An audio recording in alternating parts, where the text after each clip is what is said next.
যুবভারতী ক্রীড়াঙ্গনে মেসিকে নিয়ে যে ঘটনা, তাতে রাজধর্ম পালন করেছেন মুখ্যমন্ত্রী মমতা বন্দ্যোপাধ্যায়।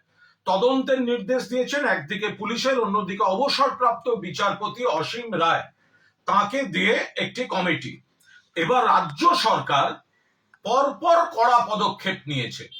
একদিকে ডিজি রাজীব কুমার, সিপি বিধাননগর মুকেশ কুমারকে শোকজ করা, একাধিক পদাধিকারীর বিরুদ্ধে ব্যবস্থা নেওয়া থেকে শুরু করে সিট গঠন, দক্ষ অফিসারদের নিয়ে সিট গঠন, মুখ্যমন্ত্রী রাজধর্ম পালন করেছেন। অন্যদিকে এই তদন্ত যাতে নিরপেক্ষ থাকে সেজন্য ক্রীড়ামন্ত্রী পদ থেকে ইস্তফা দিতেছে ক্রীড়ামন্ত্রী অরূপ বিশ্বাস।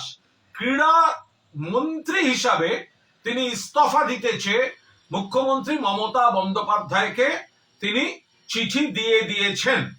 এ ব্যাপারে সিদ্ধান্ত বিবেচনা করছেন মুখ্যমন্ত্রী, কিন্তু অরূপ বিশ্বাস তিনি চিঠি দিয়ে দিয়েছেন। আমাদের বক্তব্য, এটা মমতা বন্দ্যোপাধ্যায় মুখ্যমন্ত্রী বলে এবং তৃণমূল কংগ্রেসের সরকার বলেই এই রাজধর্ম পালন চলছে। 1980 সালের 16ই অগস্ট ইডেনে মোহনবাগান ইস্টবেঙ্গল ম্যাচে কুরুক্ষেত্র 16 জনের মৃত্যু।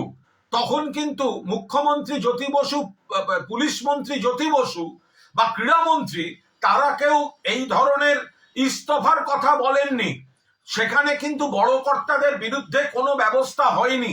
1996 আবার ইডেন, ভারত শ্রীলঙ্কা বিশ্বকাপ ক্রিকেটের সেমিফাইনাল, চূড়ান্ত বিশৃঙ্খলা, খেলা বন্ধ, দেশের মুখ পুড়ল। জ্যোতি বসু মুখ্যমন্ত্রী, ক্রীড়ামন্ত্রী সুভাষ চক্রবর্তী, পুলিশ মন্ত্রী বুদ্ধদেব ভট্টাচার্য কেউ কোনো দায়িত্ব নেননি, কোনো তদন্ত হয়নি। একের পর এক খারাপ ঘটনা বাম জমানায়, কখনো ক্রীড়াক্ষেত্রে, কখনো যুবা ভারতীকে কেন্দ্র করে দুষ্কৃতি, আখড়া, জবরদখল, জমি কেলেঙ্কারি, এই সব হয়েছে।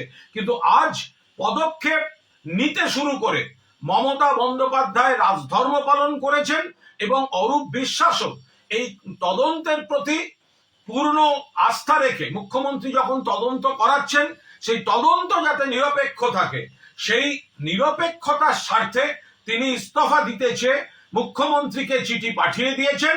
মুখ্যমন্ত্রী চূড়ান্ত সিদ্ধান্ত বিবেচনা করছেন।